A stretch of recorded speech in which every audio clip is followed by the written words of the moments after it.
À terça-feira é dia do comentário semanal de Paulo Bento, presidente do INDEC. Vamos então olhar para alguns temas do dia e da semana. Olá, Paulo, bom dia, bem-vindo à primeira hora.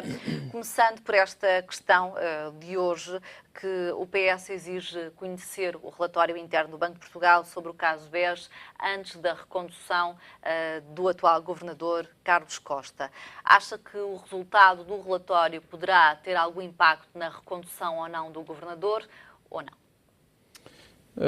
Eu sinceramente penso que não e espero que não, porque a crise do BES e do GES é uma crise gravíssima que tem raízes na década de 90 e, portanto, nós não podemos responsabilizar o atual governador por aquilo que foi o resultado catastrófico e, portanto, foi o desenlace da evolução de um grupo económico e de um banco em particular. Isto não significa que o atual governador tenha feito tudo bem ou que o banco tenha feito tudo bem, mas eu acho que nós temos que distinguir, porque, portanto, este governador foi nomeado pelo PS e, portanto, à partida não estou a ver que haja reservas e que do relatório possa surgir algo que pudesse mudar, portanto, essa decisão. Por outro lado, o próprio Banco de Portugal fez um inquérito interno para tentar perceber o que se passou e ver que melhorias se podem introduzir. Portanto, mas eu não acho... já me custa a crer, por exemplo, que o responsável pela supervisão bancária, portanto, o vice-governador Pedro Duarte Neves, por exemplo, se mantenha. Esse sim está há demasiado tempo naquele cargo para não poder ter que ver. Eu não estou a dizer que seria evitável a crise que está no BES, mas eu acho que relativamente ao governador é muito fácil a posteriori nós dizermos que foi excessivamente prudente, é assim, essa é uma das expressões que foi usada, só que só quem não conhece o Banco de Portugal, as entidades de supervisão, é que pode dizer uma coisa dessas. O Banco de Portugal é assim há 160 anos e, portanto, faz parte da natureza da autoridade de supervisão usar a prudência. Eu preferia ver as coisas de outra forma. A questão está na instituição, na sua perspectiva, e não na pessoa Carlos Costa. Exatamente, e está aí bem. Eu prefiro colocar eu não conheço pessoalmente Carlos Costa, portanto estou à vontade para dizer isso, mas sou um defensor acérrimo dele. Eu ponho as questões de uma outra forma. Que outro governador teria tido a coragem para fazer aquilo que ele fez? Não nos esqueçamos, estamos a falar de Ricardo Salgado. Não estamos a falar de uma pessoa qualquer. E muitas vezes falamos sobre as coisas realmente sem conhecermos. Assim, o caso do Finância, que é um banco mínimo, os portugueses, a gente nem sequer o conhece, demorou mais de uma década a afastar António Guerreiro. E, portanto, e alguns outros administradores. Não é assim tão fácil, não é? Porque a crítica que é feita a António Costa é a saída não devia ter sido negociada, devia ter sido imposta. Poderia ter sido imposta, mas quem é que acha que Ricardo Salgado iria acatar e aceitar essa decisão?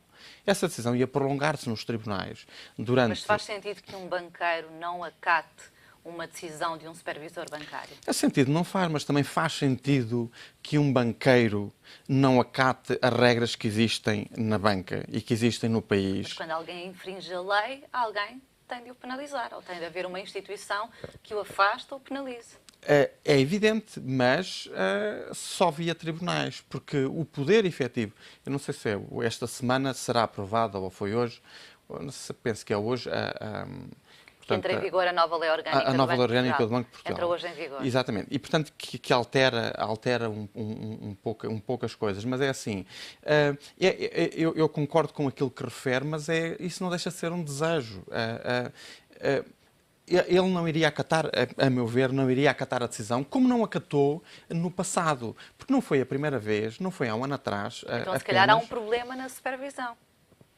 Há um problema na legislação como um todo, mas a supervisão que nós temos, ou dito de outra forma, as regras que nós temos são regras comunitárias, depois é na sua aplicação.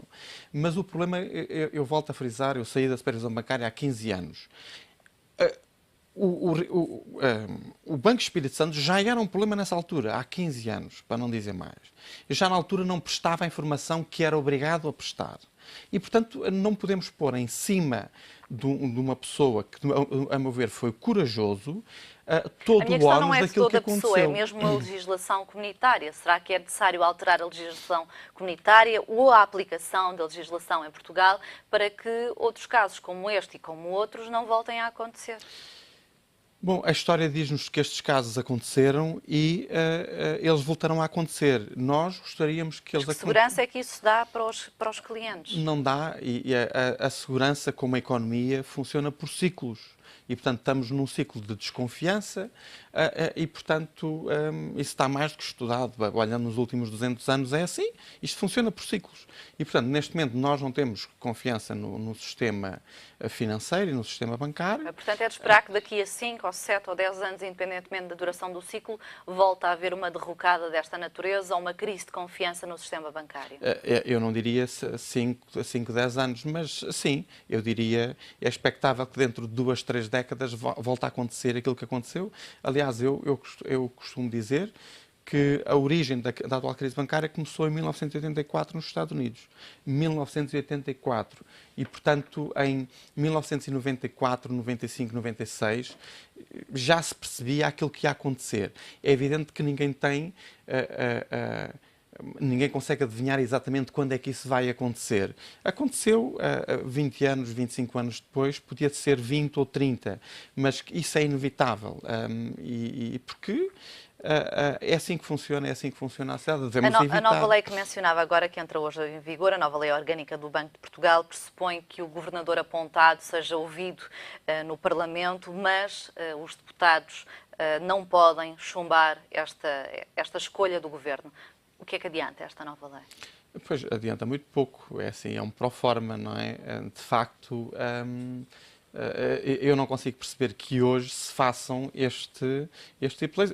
É perfeitamente inconsequente e, portanto, não percebo qual a utilidade, não estou a dizer da lei como um todo, de uma cláusula dessa. Mas já agora deixe-me só dizer mais uma coisa ainda relativamente a isto.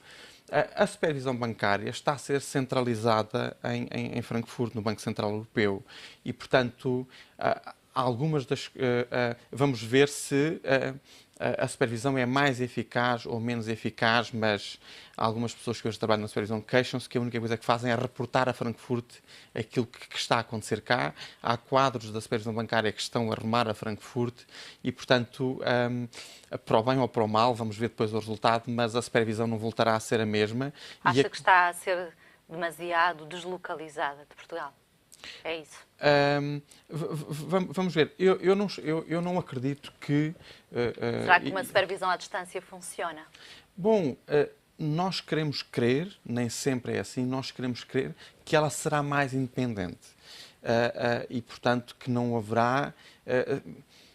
Eu penso que nós queremos crer que teria sido possível, se me permite a expressão, meter o Dr. Ricardo Salgado na linha muito antes, porque talvez Bruxelas tivesse um poder superior sobre ele que não tem os políticos e os dirigentes portugueses.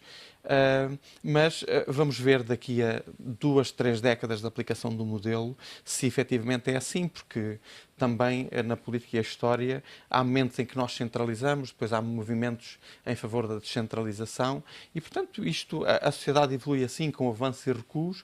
Vamos testar um novo modelo, mas isso neste momento é inevitável. Outra questão que é preciso perceber é o futuro da segurança social.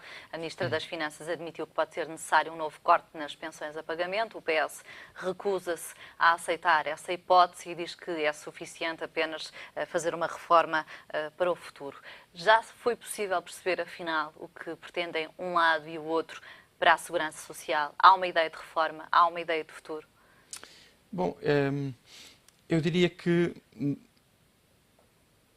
poderá haver do lado do PS e poderá haver do lado do PSD, mas é sobretudo a forma como o debate é feito, tem a ver com o processo. Isso é que me causa alguma confusão. Bom, por um lado, é nítido o embaraço que causou no CDS esta declaração da Ministra. E, portanto, a forma como o debate é feito. O debate é feito sem informação. Nós, os portugueses em geral, não temos informação suficiente para perceber se há margem ou se não há margem. Portanto, o debate é feito, mas, se me permite, isto não é feito muito no ar. É feito sem estudos de facto e estudos que sejam tornados públicos. Hoje em dia não há razão para a generalidade dos estudos não serem tornados públicos e para nós podermos formar uma opinião sobre isso. Mas eu acho que neste caso, e uma vez que estamos em campanha ou em pré-campanha eleitoral, é uma afirmação que eu por acaso não consigo perceber, porque é facilitar o caminho ao PS, porque também para o PS é fácil dizer que não, mas seria importante tornar público os estudos que existem, estudos sérios, ou se não estão feitos, que sejam feitos, no sentido de também nós podermos falar com mais propriedade sobre isto, porque nós falamos com base em informação escassa, muito escassa, e entramos no debate, mas se quiser já com o debate a meio, falta-nos a parte inicial. E é necessário que sobre este tema e sobre outros, e quando estamos a falar de reformas estruturais e de consenso, não é só este consenso alargado. Os partidos são formados por pessoas. É importante que este consenso alargado não seja só entre os dois principais partidos, mas seja na sociedade como um todo. E para isso é necessário prestar informação credível, disponibilizar os relatórios de tudo aquilo que existe, para que possamos ter um debate efetivo sobre o tema. Vamos aguardar então por esse debate efetivo. Paulo Bento, muito obrigada pelo seu comentário. Até à próxima semana. Altura para uma curta pausa no Primeira Hora. Voltamos já a seguir. Volte connosco também. Até já.